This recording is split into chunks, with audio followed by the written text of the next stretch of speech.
Je pense qu'on peut travailler moins, mais travailler mieux. Maintenant, je suis plus du tout pour la quantité, mais la qualité. C'est Jean Cocteau qui disait ça, la magie, c'est la reine des arts, quoi. C'est une des disciplines qui peut tout intégrer. Le corps de la femme est un peu sacralisé. Enfin, tu vois ce que je veux dire, on attend à ce que la femme soit belle, sexy, merveilleuse. Et que si elle est sexy, belle et merveilleuse, elle va être jugée.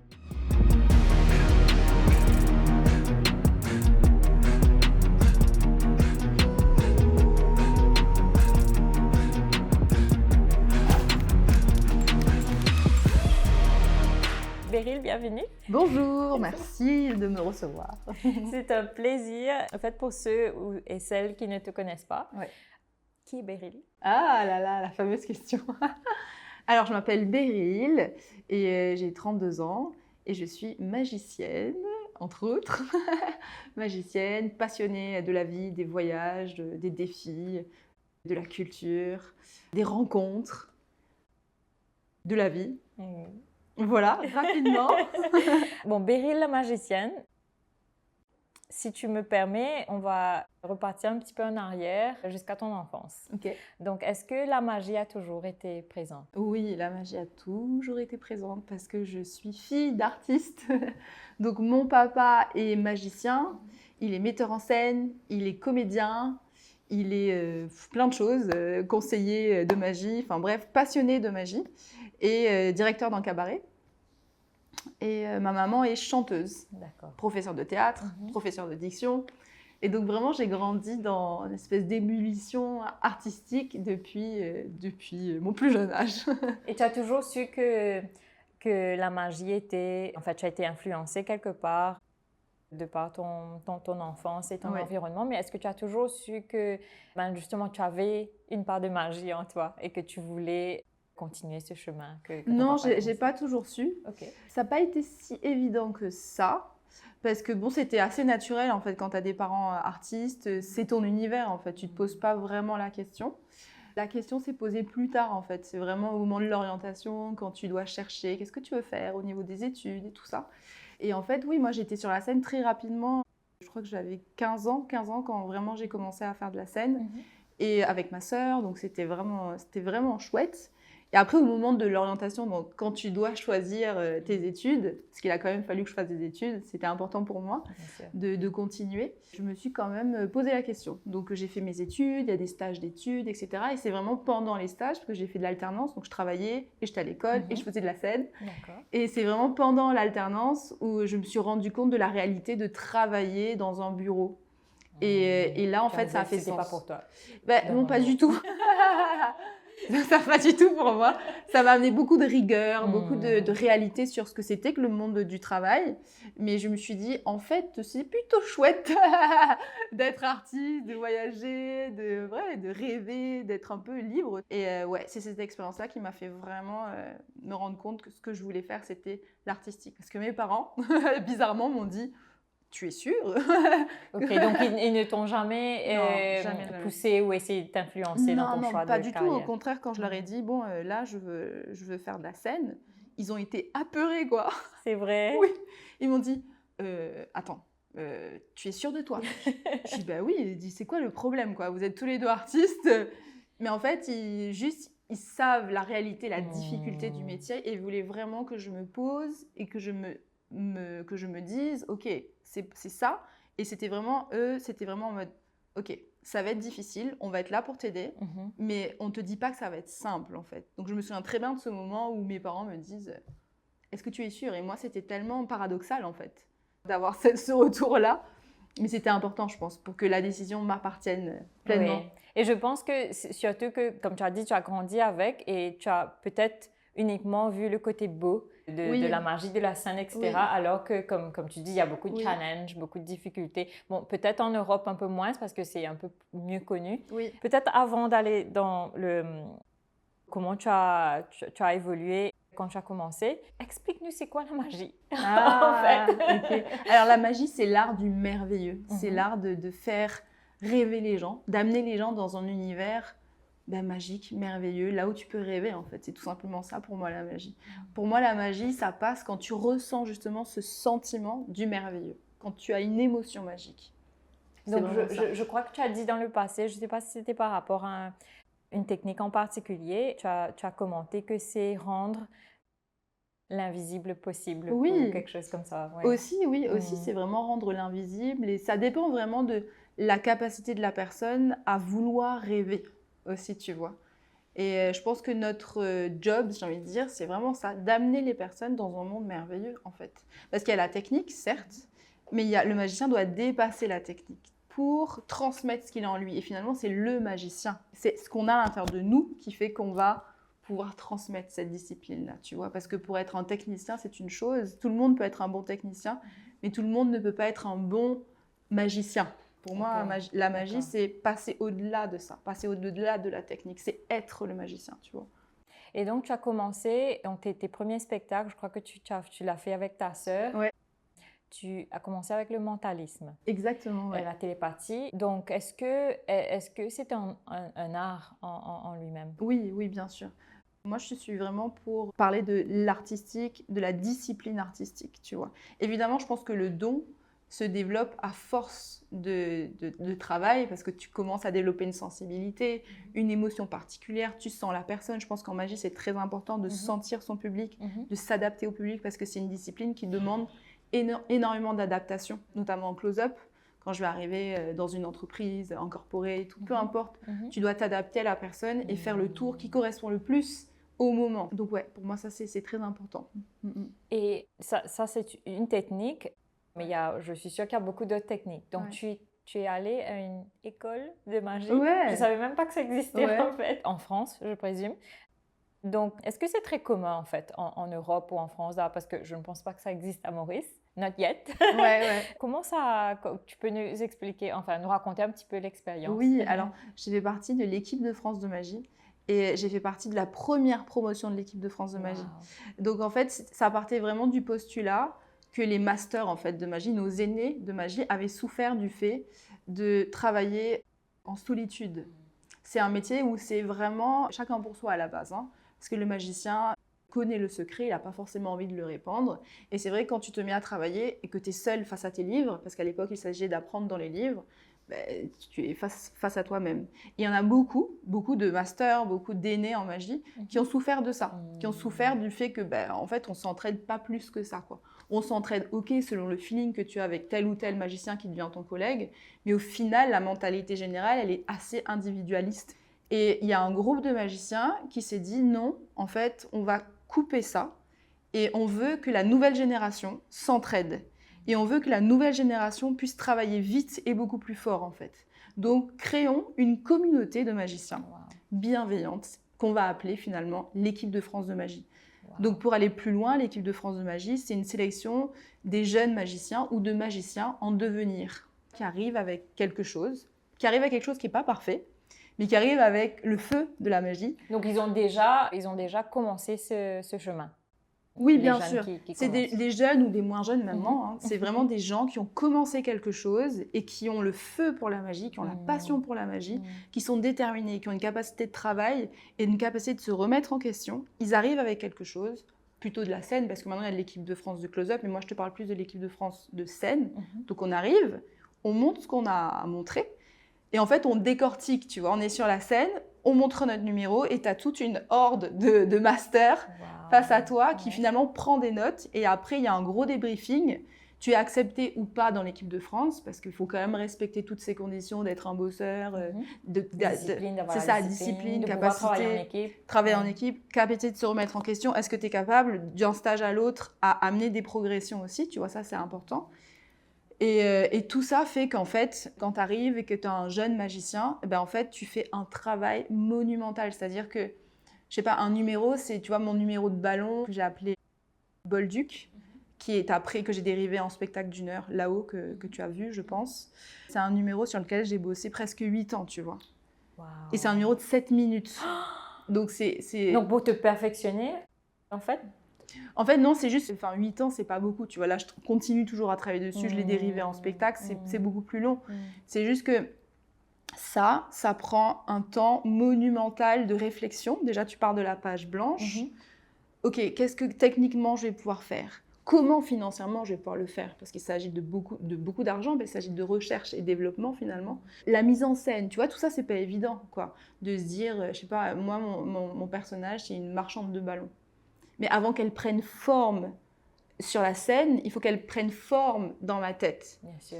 Et en fait, elle prend forme sur la scène au fur et à mesure de le faire, de sentir ton public. C'est pas genre, tu vois, ça n'arrive pas comme ça du jour au lendemain. Et ce n'est pas nécessairement figé, donc tu évolues par rapport à justement le feedback de ton audience. Donc ouais, j'ai créé le personnage de la marchande de ballons avec le public. Je me sens, j'étais au cabaret avec mon père et j'avais la chance de pouvoir tester. Et en fait, j'avais une émotion qui m'animait, c'était la joie. Et je me sens que dans l'équipe de France, ils me disaient « Mais non, tu peux pas créer qu'avec la joie. » Je dis « Mais si, moi, c'est l'émotion la plus puissante que j'ai envie de transmettre à mon public. » Et en fait, je me suis dit « Bah non, je vais tester, tu vois. Mon public, c'est mon meilleur retour. » Et au fur et à mesure que je jouais, je me dis « Ouais, ça marche. Ok, le regard ici, ça marche. Là, ça applaudit ici. Pourquoi ça applaudit ici? Pourquoi ça applaudit pas là ?» Tu vois. Et c'est avec le public que tu bâtis. Et l'équipe de France te fait gagner des étapes. C'est-à-dire que vu qu'ils ont une expérience de la scène et de la magie qui est de 20-30 ans, ils te disent « Ok, pense à cette technique, pense à ce temps d'avance ici, pense à ce détournement d'attention ici. » Tu as des professionnels du théâtre. Et donc, du coup, ça fait que ce que tu vas faire, parce que je sais pas, j'ai peut-être bâti ce numéro en 8 ans avec l'équipe de France, mais sans l'équipe de France, j'aurais pris 15 ans, tu vois ce que je veux dire. Et tu es en contact avec de jeunes magiciens. Et du coup, quand tu es face à toi-même, face à ta propre obscurité, tu te dis... Non, je suis pas toute seule, quoi. Tu vois, je suis pas la seule à galérer, là. J'ai d'autres potes qui sont dans la même galère que moi. Et donc, tu as un sentiment d'appartenance à une équipe qui est hyper important aussi. À une communauté, en fait. C'est exactement. Une communauté de magiciens bienveillants. Mais aussi, on a évidemment des obligations aussi. Parce qu'on bénéficie de tout ce savoir, mais on doit quand même représenter la France. L'idée, c'est de représenter ton pays. Dans des championnats. Dans des championnats nationaux et internationaux. C'est quand même en contrepartie, c'est ça l'idée. C'est vraiment l'idée aussi de se dépasser parce qu'en concours, ça te permet vraiment de sortir de la zone de confort. Et j'imagine que c'est pas évident. Donc, tu as été quand même vice-championne de France en 2016. Oui. En 2016. Comment as-tu vécu cette expérience? Est-ce que tu t'attendais à justement te surpasser à ce niveau? Non, je ne m'attendais pas du tout. Ça a été... Alors moi, les examens, c'est pas du tout mon truc, tu vois. Bizarrement, je suis artiste, mais ça me met dans un état psychologique. C'est vrai. De stress intense. C'était dans des conditions d'examen? Tu fais ton numéro, il y a un panel de juges. Ah oui, les concours, on peut en parler, c'est terrifiant, quoi. Enfin, j'ai fait plusieurs concours. J'ai fait un premier concours, j'ai eu une 3e place. Après, je suis revenue, j'ai eu la 2e place. Ça se joue à quelques points, tu vois. Après, j'ai fait des concours européens. C'est vraiment à 0,2 points. Enfin, c'est un truc de fou. Wow. Et le concours, c'est déjà l'idée de se représenter devant des magiciens. Donc là, on rigole plus, tu vois. Le public, encore, on est préparé à... si je veux dire, duper le public.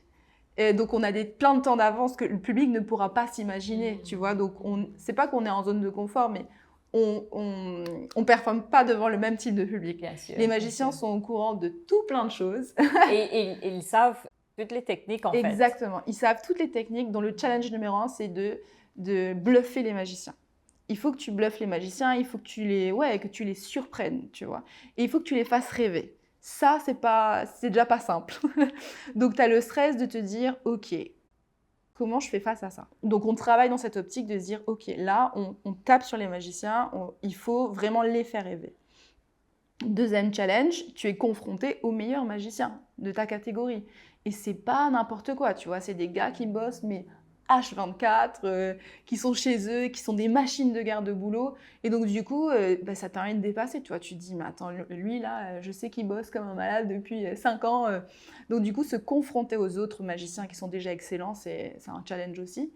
Et aussi, le concours en lui-même, tu es dans une position de concours. C'est-à-dire que, par exemple, quand tu fais un festival de magie, tu as un temps de répétition assez long. Par exemple, tu peux avoir, selon le timing de l'organisateur, tu as entre, je sais pas, 45 minutes, 1h30 pour caler tes lumières, pour caler ton son. D'accord. Pour te préparer, en fait. Voilà, tu es vraiment dans un petit cocon.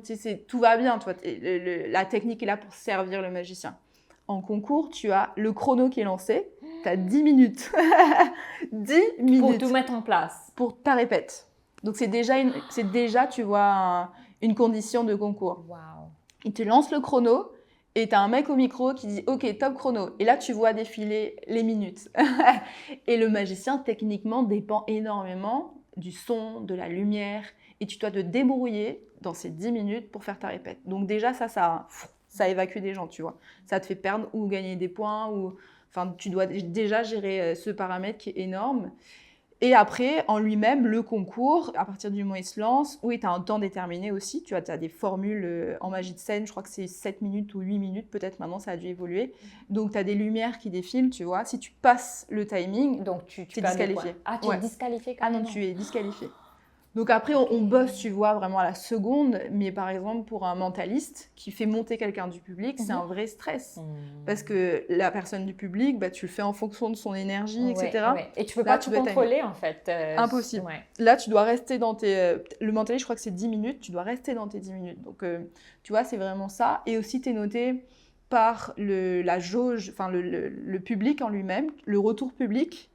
Tu as un jury de professionnels entre, je sais pas, 4 à 6 personnes, 4 à 6 magiciens qui te jugent. Ah, il y a un public également. Exactement. En fait, tu as le public, en fait, tu fais partie d'un... C'est un congrès de magie, donc tu as 1000 personnes, tu as 1000 magiciens face à toi. Et pendant ce congrès où tu as des conférences, tu as des galas de professionnels, tu as les concours, tu vois. Et dans les concours, tu as 1000 magiciens et tu as 6 magiciens ultra pros qui ont tous été primés qui te notent. Et donc, du coup, tu es noté en fonction du retour public. C'est-à-dire que si tu as une standing ovation, bah, tu exploses le score de points, tu vois. Si tu as ça, tu sais déjà que... Ou ils ne comprennent pas, ou ils se disent, bah voilà. C'est évident ce qu'il a fait. C'est ça, tu l'entends, c'est ton public, ton retour, le jury. Et évidemment, si tu fais des erreurs techniques, alors là, tu perds des points très rapidement, tu vois. C'est vraiment une grille FISM, ce qu'on appelle une grille FISM, c'est basé sur les concours internationaux, où tu as chaque point, tu vois, qualité de mise en scène, erreurs techniques, retour public, créativité, recherche et développement, qu'est-ce qu'elle a amené de nouveau dans le monde de la magie, enfin, danse, théâtre, tout plein de trucs qui fait que tu es noté vraiment comme à l'école, tu vois. C'est pas uniquement parce qu'on a tendance à croire, en fait, peut-être c'est des préconceptions, que la magie, c'est surtout par rapport à la technique. Et en fait, quand j'ai été à ton spectacle, ce qui m'a ébloui, en fait, c'est un spectacle. Tu fais justement rêver parce qu'il y a une histoire que tu veux raconter et il y a toute une mise en scène. Et c'est beau. Et en fait, quand tu nous racontes le concours, là, en fait, il n'y a pas qu'un critère. C'est pas que la technique, en fait. Il y a tous ces autres critères. Enfin, d'après ce que tu racontes, ça requiert quand même énormément de travail, énormément de discipline. Il doit avoir des hauts, mais aussi des bas. Ah oui. Et je sais que tu avais quand même fait un accident avant un championnat. Ça a dû être... C'était terrible. Ah ouais, c'était terrible. Oui, tu as bien relevé le côté très merveilleux et beau de la discipline artistique. Mais ce qui est aussi important de relever, c'est tout ce côté très difficile qui requiert d'un entraînement d'un athlète de haut niveau, quoi. Et ça, notre job, c'est de montrer le merveilleux. Mais l'artiste en lui-même est un athlète de haut niveau, tu vois. Quand j'ai compris ça, ma manière d'être sur scène a changé. Tu vois, quand je me suis dit, ok, là, quand même, tu fais une performance de haut niveau, il faut que tu t'entraînes comme une athlète de haut niveau, tu vois. Parce que les athlètes, finalement, sont accompagnés dans ce processus-là même. Tu vois, coach mental, nutrition, récupération. Nous, finalement, on se dit qu'on est des artistes, mais faire un spectacle, c'est lui-même une sacrée performance. Et c'est vrai, justement, après des épreuves comme, par exemple, ma chute, où c'est quand même 2 semaines avant un championnat d'Europe. Ça, c'est terrible. C'est ma première sélection européenne. J'en ai eu une deuxième, heureusement, mais ma première sélection européenne, qui était à la suite de plusieurs prix nationaux, eh bien, 2 semaines avant, pendant la répétition, tellement que j'étais épuisée, en fait, j'ai un épuisement psychologique, il y a un épuisement physique, qui fait que, ben voilà, je tombe, quoi. Je glisse tout simplement en répétition, tu vois. C'était tout bête, mais un accident assez grave finalement, parce que tu étais quoi, un an off pratiquement entre 6 mois et 1 an, tu vois. J'avais le coude qui était comme ça, qui était bloqué, le coude droit, où mon chirurgien me disait, je suis pas sûre que vous retrouvez la mobilité de votre bras, quoi. Et c'est assez terrible d'entendre ça sur le moment. Après, moi, je savais, j'étais déterminée, je savais que j'allais retrouver entièrement la mobilité.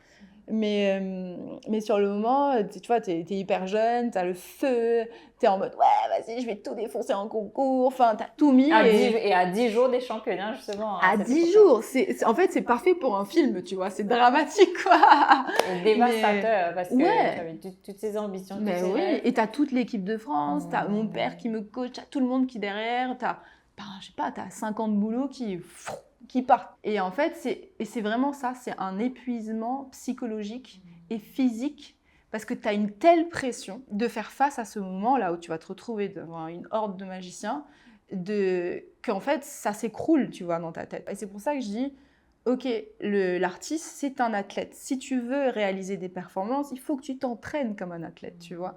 Donc finalement, cette expérience a servi ma carrière. Sur le moment, oui, c'était difficile, mais après, j'ai tout remis en question, tu vois.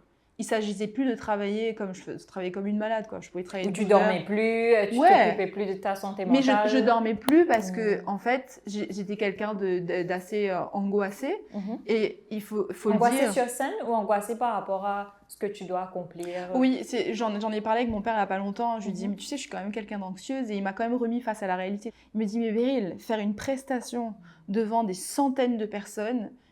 Mais n'importe qui est anxieux. Il me dit, moi, quand je faisais du one-man show, c'est terrible, quoi. C'est quand même quelque chose que tu portes, c'est pas anodin, tu vois. Donc, de comprendre que déjà, c'est pas anodin, ça allège. Et tu te dis, bah non, c'est mon métier et tout. Mais non, il faut être prête dans sa tête de porter cette énergie-là. Et surtout de savoir que c'est normal. Exactement, de savoir que c'est normal et que ça se prépare, tu vois. Moi, j'ai grandi dedans. Donc, pour moi, mes parents, j'idolâtre mes parents. Je me dis, ils ont un talent monstrueux.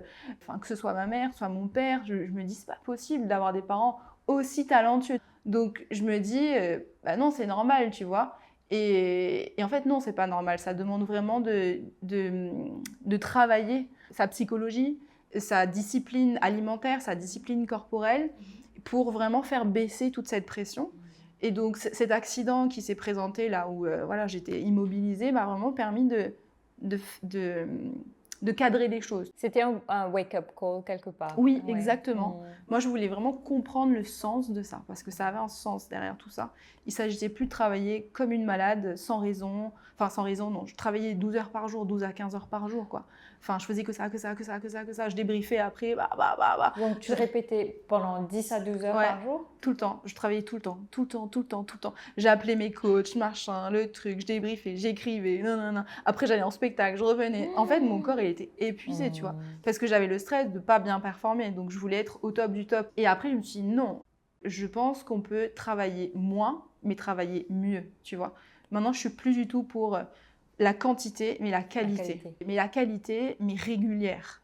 Tu vois, c'est-à-dire être consistante avec de travailler tous les jours, quoi. Travailler tous les jours, peut-être moins, mais quand je travaille mais avec une intensité, avec une rigueur, comme un pianiste finalement qui va faire ses gammes, sauf que pour la magie, c'est pas aussi simple. Enfin, t'as tout un bazar.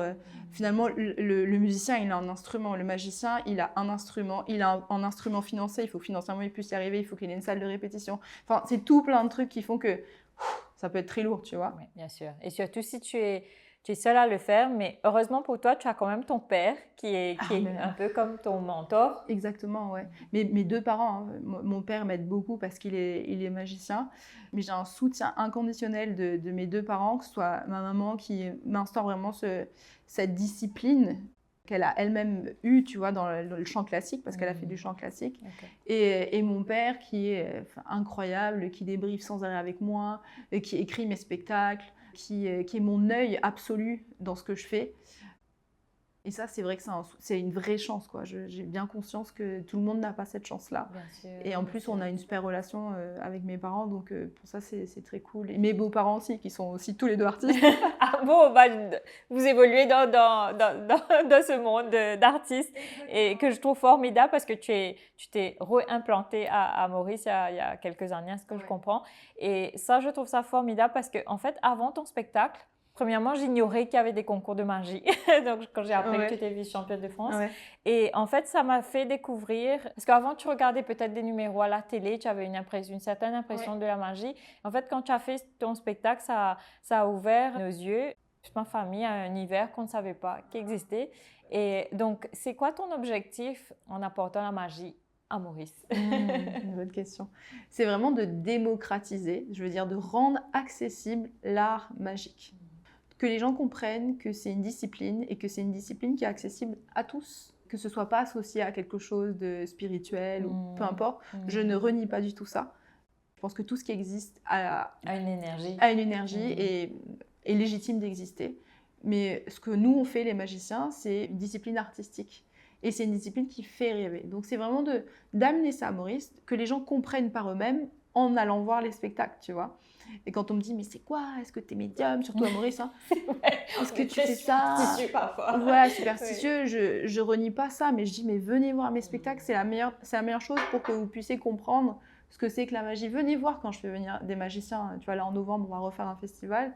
Venez les voir et faites-vous votre idée de la magie. Et c'est aussi de transmettre la magie aux jeunes, parce que finalement, la magie, c'est une discipline tellement complète qui te permet d'avoir confiance en toi, qui te permet de te dépasser. Tu abordes le théâtre, tu abordes la danse, tu abordes l'addiction, tu abordes l'écriture. En fait, pour moi, c'est vraiment la reine des arts. C'est Jean Cocteau qui disait ça, la magie, c'est la reine des arts, quoi. C'est une des disciplines qui peut tout intégrer. Et donc, pour que l'enfant puisse vraiment avoir confiance en lui, c'est ce que je fais dans mes cours de magie, c'est vraiment ce truc de, ok, peu importe qui tu es, tu peux avoir quelque chose d'unique, tu vois. Moi, je ne veux pas créer des clones quand je vais en cours de magie. Je veux que chaque enfant puisse exprimer ce qu'il a au fond de lui et qu'il utilise l'objet qu'il a envie. S'il est plus, je sais pas, avec des cartes, il prend des cartes. Si toi, tu sens plus une pièce, tu prends une pièce. Et qu'à travers cet objet-là, tu puisses exprimer tout ce qui vibre en toi, tout le monde qui est à l'intérieur de toi. Qui existe, en fait, c'est quelque chose qui existe déjà en toi et tu aides à faire justement ressortir cela. Exactement. Tu sais, il y a des enfants qui sont très introspectifs et qui sont très timides. L'année dernière, j'ai fait toute une année de magie, donc ils ont eu 1 an de magie. Wow. Mais j'étais tellement contente de voir des enfants, tu vois, qui ne peuvent même pas s'exprimer, qui ne peuvent pas parler, qui sont comme figés, qui à la fin de l'année, pouvaient se représenter, pouvaient faire de la magie devant des gens, où les parents se disent « mais c'est génial, quoi. Enfin, je vois que mon enfant, il arrive à parler et qu'il est heureux. » Donc l'idée, c'est pas d'aller violenter l'enfant, mais de faire vibrer ce qu'il a en lui, déjà, tu vois. Et d'utiliser la magie comme un moyen comme une discipline aussi, tu vois, lui montrer que oui, c'est en travaillant finalement que tu as des résultats, mais c'est en t'écoutant toi que on va te créer quelque chose. Moi, je ne peux pas t'enseigner d'aller vers tel ou tel personnage. On va tester des personnages et le personnage qui va te correspondre, on va le garder. C'est vraiment l'enfant qui est maître de la discipline et de ce qu'il va donner, en fait. Tu vois, et la magie, ça permet de faire ça aussi. C'est pour ça que c'est important pour moi de démocratiser la magie et de montrer la beauté de cette discipline dans le pays dans lequel je suis, quoi. Et en fait, ce que j'ai trouvé formidable également, c'est que quand j'ai été, c'était la première fois, on a été plusieurs fois, mais la première fois qu'on a été, je pensais que on emmenait nos enfants voir de la magie. Et en fait, ce qui m'a ébloui, c'est qu'on a été aussi éblouis que les enfants, que ça a vraiment permis d'apprécier la magie comme un art. Je trouve ça tellement beau, ce que tu as fait. Bon, tu ne le fais pas uniquement en solo, tu as aussi emmené de fabuleux magiciens qui sont connus à travers le monde. Comment tu fais ça? Comment tu réussis à faire cela? Merci beaucoup déjà pour le compliment, parce que c'est vrai que moi, c'est important. Le premier spectacle que j'ai montré, j'en montrerai d'autres, c'était Là-haut. C'est un spectacle jeune public, mais c'est vraiment un spectacle où je parle aux enfants, mais où j'utilise des tours de magie qui sont accessibles à tous. Mais bien sûr, à partir du moment où c'est un postulat jeune public, je vais parler à un enfant. Mais c'est vraiment, finalement, la magie, c'est ça, c'est ramener même les adultes dans le monde de l'enfance. C'est à quel point je suis capable de rêver, tu vois. Donc, c'est un spectacle tout public. Mais quand même, je me suis positionnée jeune public parce que j'adore les enfants. Je trouve que c'est le public le plus difficile aussi. S'ils n'aiment pas, ils n'aiment pas. S'ils ne rentrent pas dans ton univers, ils ne rentrent pas dans ton univers. Exactement. S'ils s'ennuient, ils vont s'ennuyer rapidement. S'ils s'ennuient, ils s'ennuient. Il n'y a pas de filtre, tu vois. Et c'est les enfants qui peuvent le plus rêver. Ils n'ont pas de barrière et ils sont dans l'instant, tu vois. Et moi, j'adore travailler pour eux. C'est très challengeant, c'est difficile de faire un spectacle enfant. C'est plus difficile, je pense, de faire un spectacle enfant que de faire un spectacle adulte. Okay. Mais moi, je trouve ça merveilleux parce que c'est avec eux que je construis et j'adore aussi donner des cours de magie parce que j'apprends, tu vois ce que je veux dire, c'est eux les maîtres au final. Et oui, et par rapport au festival, je suis hyper contente aussi de pouvoir le montrer encore un autre type de magie. C'est très challengeant, c'est sûr, mais je pense que les magiciens, ils aiment un peu les défis aussi. Oui, et surtout l'opportunité de venir à Maurice. Ouais, c'est ça, on remet ça cette année le 16 et le 17 novembre. Excellent. Il va y avoir, pareil, une hordée de champions. Là, j'ai plein de champions de France, champions d'Europe qui arrivent avec des univers incroyables. Il va y avoir en plus des animaux cette année. Ah bon? Ça, c'est une exclue que je te donne. Waouh, ok. Il va y avoir des animaux, donc c'est tout un défi. Sur scène? Oui, sur la scène. C'est un sacré défi de faire venir ces animaux-là. Et tu prépares, en fait, est-ce qu'il y a beaucoup de... Parce que justement, c'est des magiciens qui ont leur propre vie, leur propre carrière, etc. Ouais. Est-ce que ça demande quand même beaucoup de répétitions avant que tu lances le spectacle au public? Oui, alors en fait, ce qui est chouette dans un festival, c'est que chaque magicien vient avec son numéro phare, tu vois. Comme moi avec Bolduc. Ils arrivent avec un numéro de 7 minutes. Pam, pam, pam. Donc tout le monde est hyper carré dans son numéro. Et en gros, moi je fais le lien. Là, cette année, c'est moi qui vais présenter. Donc, ou le présentateur, ce qui est nouveau aussi. Normalement, je ne présente pas. Donc là, je serai au four et au moulin. Mais ouais, il y a le présentateur qui fait le lien. Et quand il fait le lien, il le fait avec de la magie forcément. Mais c'est le présentateur le lien. Et sinon, tout le monde est hyper carré. On répète bien sûr avant, mais ça file très très vite. Et est-ce que tu as un numéro préféré? Le mien, c'est celui des masques. Que j'adore, c'est... Waouh! Merci. Est-ce que tu as un numéro préféré ou tu as Mais en fait, mes numéros, c'est pas forcément des numéros préférés, mais c'est des numéros qui ont bâti mon identité. Tu vois, par rapport aux masques, en fait, je grandis avec la magie, c'est ça qui est incroyable. Pour raconter l'histoire des masques, je suis quand même quelqu'un de très... pas timide, mais de... Introverti? Ouais, introverti, qui n'aime pas forcément plus que ça la lumière. D'accord. C'est paradoxal. Ouais, je sais. C'est très bizarre. Mais il y a beaucoup d'artistes, de comédiens, d'acteurs qui disent que justement, ils sont en fait, au final, très timides. Oui, mais oui. Tu vois, c'est ça qui est dingue. Et en fait, à la base, je suis une jeune fille, tu vois, je commence la magie, j'ai 15 ans. Je commence avec la télépathie déjà. Wow, c'est quand même très technique, tu vois. Grand écart direct.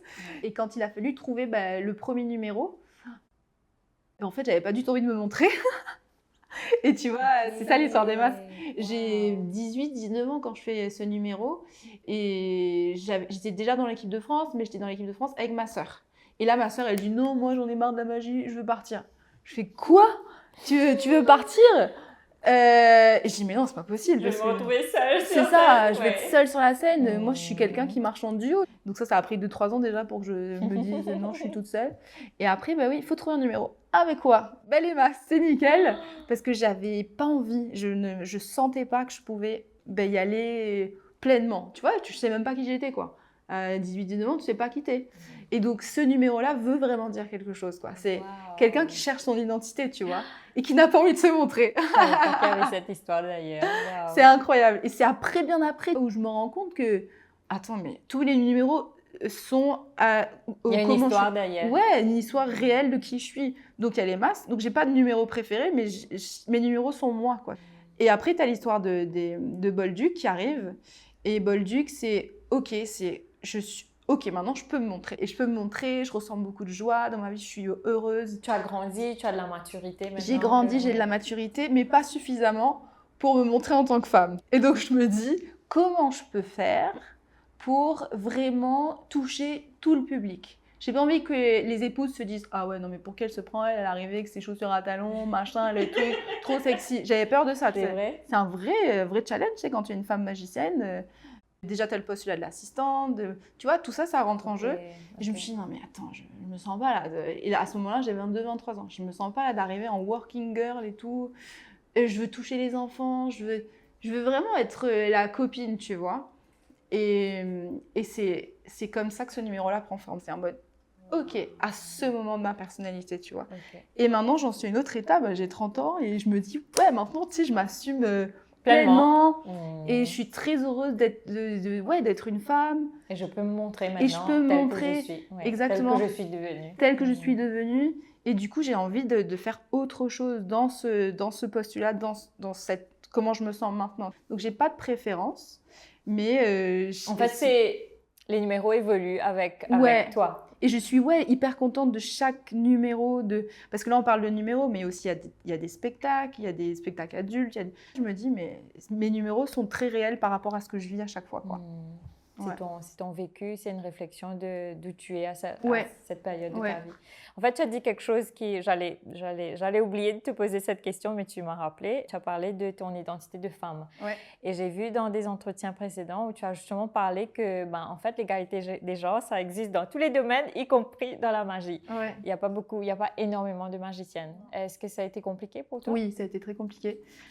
Ça a été très compliqué parce que déjà, je m'identifiais à personne. Donc, je cherchais déjà moi, même en tant que jeune femme, je ne savais pas qui j'étais. Et donc, du coup, l'artiste, c'est compliqué, quoi. Enfin, on cherche aussi, tu vois. Donc, déjà, ça, c'était un peu particulier. Il y avait aussi une attente inconsciente du public et des magiciens où le postulat de la femme, c'est plutôt l'assistante, tu vois. Et donc, quand tu arrives On a grandi avec ça, en fait, en regardant à la télé. La magicienne, c'est l'assistante. Et maintenant, ça se fait de moins en moins, mais l'assistante qui est là pour servir le magicien, tu vois. C'est pas juste une danseuse, elle arrive, elle prend l'objet, elle te le donne, et ça, c'est pas possible. Ouais, il y a ce côté aussi un peu... où le corps de la femme est un peu sacralisé. Enfin, tu vois ce que je veux dire, on attend que la femme soit belle, sexy, merveilleuse. Et que si elle est sexy, belle et merveilleuse, elle va être jugée. C'est comme si qu'on ne pouvait pas être belle, sexy et merveilleuse, tu vois. Donc ça a été très compliqué. Et intelligente, et douée. Et intelligente, et douée. C'est soit l'autre. Ouais, tu t'entends des fois en concours, non mais attends, elle est un peu trop sexy. Ou t'es pas sexy. Moi j'ai entendu, non mais attends, c'est bon les masques, montre-toi un peu, t'es pas assez sexy. Pourquoi la robe bleue, machin. C'est vrai. Ah oui. Moi, j'ai eu des demandes de « mais montre-toi, t'es magnifique, vas-y et tout ». Mais les gars, j'en suis pas là, tu vois ce que je veux dire. Et l'homme, on lui demande pas ça. On lui demande pas d'être plus sexy, plus beau, plus grisonnant, plus ceci. Et ça, c'est compliqué quoi, en tant que femme d'assumer pleinement qui tu es physiquement déjà. Et après, le montrer sur la scène, c'est encore un autre délire. Ouais, c'était pas simple parce que... Et comment tu es arrivée justement à surmonter ces épreuves, ces biais qui existent, ces préjudices? Ou est-ce que tu les surmontes toujours? Non, maintenant plus du tout parce que j'ai fait un sacré travail, mais je pense que je l'ai beaucoup souffert en silence par rapport à tout ça. Je pense que je me suis pas mal isolée aussi, tu vois. Surtout jeune. J'arrivais, au début, il y avait des réflexions et tout ça. Et je n'osais pas. Soit je réagissais par un peu de la violence, tu vois. Genre, j'étais très rentre-dedans. Bonne combattante. Ouais, je rentrais dedans, mais c'était pas très cool pour moi intérieurement. Après, j'utilisais des stratagèmes. Genre, j'arrivais avec mon meilleur pote qui était assistant, tu vois. J'avais un mec avec moi. Mais tu vois, c'est des prétextes à chaque fois. Mais maintenant, c'est plus du tout le cas parce que je suis vraiment en phase avec moi. Là, j'ai fait un festival, ça s'est très bien passé. Je me suis dit, mais t'as fait un sacré boulot, tu vois. C'est à ce moment où je me rends compte que, ouais, t'as fait un sacré boulot sur un plateau. Ça me dérange pas d'être entourée que de mecs. Et je peux répondre si j'ai une remarque un peu désobligeante. Ou... Je pense que c'est vraiment toi, ton processus interne qui fait que tu peux contrer ça. Mais commencer jeune dans la magie, tu vois, à 15 ans, t'es un bébé, t'es un enfant. Et un enfant confronté à 80% de magie, c'est un monde où il y a 95% d'hommes. C'est toujours le cas? Oui, c'est toujours le cas. Est-ce qu'il y a une raison derrière? Je pense que le public a l'habitude de voir des magiciens et les magiciens ont l'habitude de voir des magiciens. Moi, je pense que c'est la seule raison. C'est comme ça. Depuis des centaines d'années, tu vois des magiciens. Donc, la petite fille ne s'identifie pas, elle ne se dit pas « je peux devenir magicienne », tu vois. Et petit à petit, ça commence à arriver par la télé, par le fait qu'on voit des nanas magiciennes à la télé, par, je sais pas, moi, je peux faire un spectacle, je pourrais me dire, il y a une petite fille qui se dit « moi aussi, je peux devenir magicienne ». Mais si la petite fille ne voit que des magiciens pendant des années, elle va moins s'identifier. Et donc, en fait, c'est une prise de conscience. Enfin, c'est global, ce n'est pas vraiment particulier. Ce n'est pas particulier à Maurice, c'est global. C'est global. 80% des hommes sont... 95%. Les magiciens sont des... Ouais, 95% d'hommes. Là, on est peut-être en France... une dizaine de magiciennes, de professionnels qui travaillent. Il n'y en a pas beaucoup, quoi. Il n'y en a pas beaucoup et... Ouais. Je pense que c'est un challenge, mais aussi une opportunité, justement, pour toi de te faire... tu t'es fait déjà un nom à Maurice, mais justement pour pour faire rêver toutes les petites filles et les jeunes femmes qui voient justement que c'est une opportunité, c'est un chemin, c'est une carrière. Exactement. Et je pense que ça va changer, tu vois. Vraiment, au fur et à mesure que les années passent, j'en vois de plus en plus. Ouais, je pense que ça va changer, mais c'est un milieu où, quand même, qui est prédominé par les hommes. Donc, il faut être assez solidaire. D'accord. Dernière question pour toi, Beryl. Donc, pour la petite fille qui a suivi ou pas un cours avec toi, qui s'est dit, qui a été éblouie, qui s'est dit, ah, ben peut-être je vais me lancer dans la magie. Quel conseil aurais-tu pour elle? Si elle a vraiment envie de se lancer dans la magie, mais qu'elle continue, c'est vraiment une sorte de passion. Quand tu as la passion, tu as le feu, tu continues à croire en tes rêves. Tu travailles, par contre, ça c'est important, de travailler, de s'entourer des bonnes personnes. Moi, ce que je dis aux enfants qui sont passionnés, parce que j'ai quelques élèves qui m'appellent sans arrêt, qui m'envoient des vidéos. Je dis, moi je suis là pour vous, n'hésitez pas, si vous avez besoin d'être en contact avec un magicien, c'est primordial parce que c'est une discipline qui est très particulière et qui est isolante. Et sans le contact avec un autre magicien, tu peux pas travailler. Et là, tu vois, je vais travailler avec un magicien tout à l'heure, rien à voir, mais toute ta vie, tu travailles avec un collègue magicien. Donc, c'est vraiment de trouver un professionnel qui peut t'aider techniquement, qui peut t'aiguiller sur les bons livres à voir, sur les bons DVD maintenant à voir et aller montrer les numéros devant vos parents, devant vos amis, de petit à petit, vraiment. De te perfectionner. C'est un métier de représentation. Donc, l'idée, c'est vraiment de montrer, de passer à l'action et de croire en ses rêves, quoi. Ouais. Super. Je sais que tu as mentionné déjà, mais je voulais que tu le répètes, s'il te plaît. Donc, when can we see you next? Quand vas-tu Le prochain spectacle, c'est pour quand? Ok, alors le prochain spectacle, c'est le Festival international de la magie qui s'appelle Miss Direction. Donc, Miss Direction, ça veut dire détournement d'attention. Qui aura lieu le 16. C'est une technique en général ou c'est de la magie tout court? C'est une technique de magie. Une technique. Une des techniques de magie. Il y en a tellement, il y en a plein. Une des techniques de magie, c'est la Miss Direction, le détournement d'attention. Je te dis de regarder là et pendant que je te dis de regarder là, je suis en train de faire autre chose. Tu vois que ce soit dans la parole, que ce soit dans la technique de la main. Donc j'ai appelé ce festival Miss Direction. Et c'est quand? En novembre? C'est le 16 et le 17 novembre. D'accord, ok. Et il va y avoir une dizaine de magiciens internationaux qui vont être fabuleux. Des animaux, je suis trop contente. Ça va être au MGI, normalement. Okay. D'accord. et un week-end de folie magique, quoi. Super. Et on peut acheter les billets sur Otayo? Exactement, sur Otayo. Parfait. Ouais. Merci Beryl, continue à nous faire rêver. Merci pour ton accueil. On est ravis qu'il y ait une magicienne et qu'il y aura beaucoup de magiciens. Merci pour le soutien. Merci.